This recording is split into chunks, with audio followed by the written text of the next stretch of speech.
In order to get to know African art, Africans have to travel to Europe. It's the only place they can see the really interesting items. They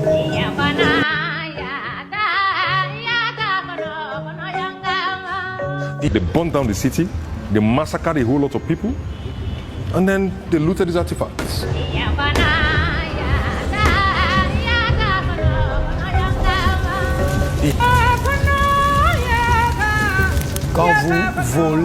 When you rob a people of its entire cultural heritage, then you steal their soul.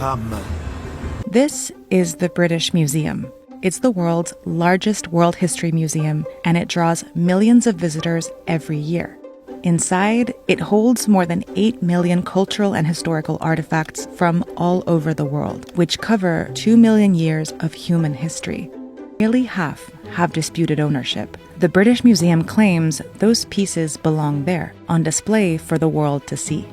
But in recent years, many have been fighting to get them back to where they came from.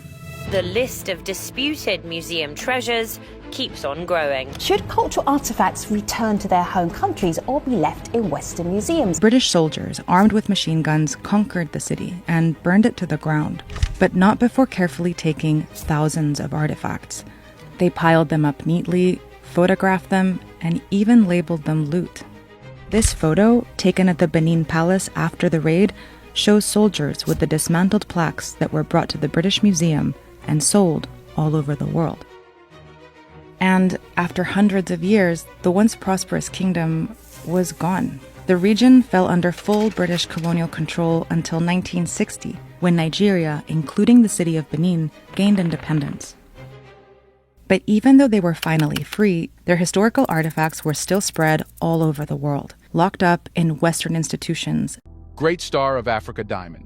The Great Star of Africa Diamond holds a position of great prominence, adorning the Queen's scepter and symbolizing its immense importance within the British monarchy.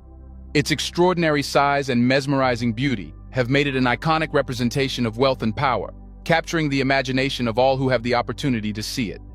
Now, the diamond may have been acquired through questionable means, raising concerns of theft or looting. Apart from that, an artifact found in Africa can never belong to Britain in any way. These artifacts, who do they belong to?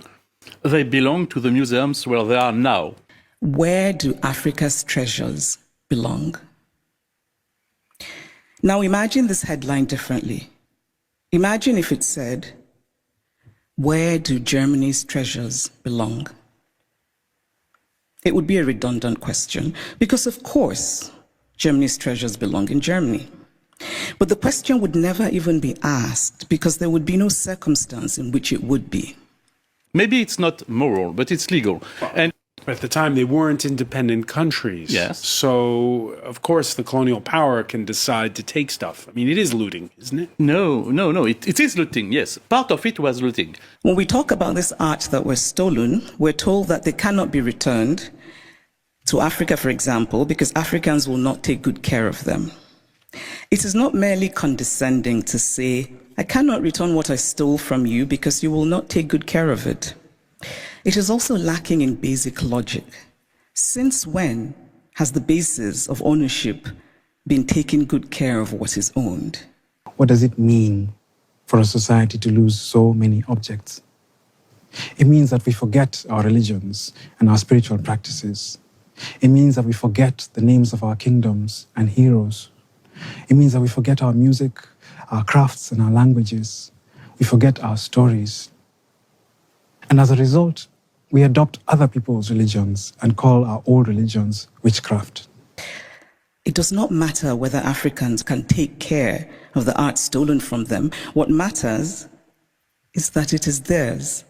But also because Europe has defined itself as a place of certain values: progress, liberty, fraternity, tolerance, individual rights, and most of all, the rule of law.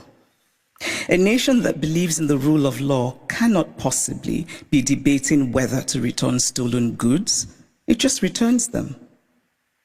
So if the dignity of those from whom the art was stolen does not matter, then surely this idea should matter, that Europe should be what it claims to be: live up to the ideals with which you define yourself.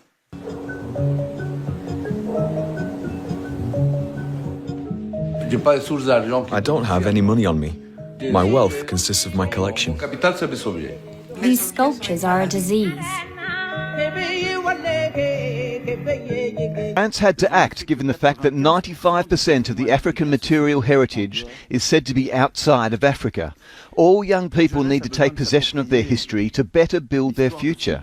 There was no reason to condemn the African youth to be denied access to its own history. But most of the mighty museums are playing ostrich.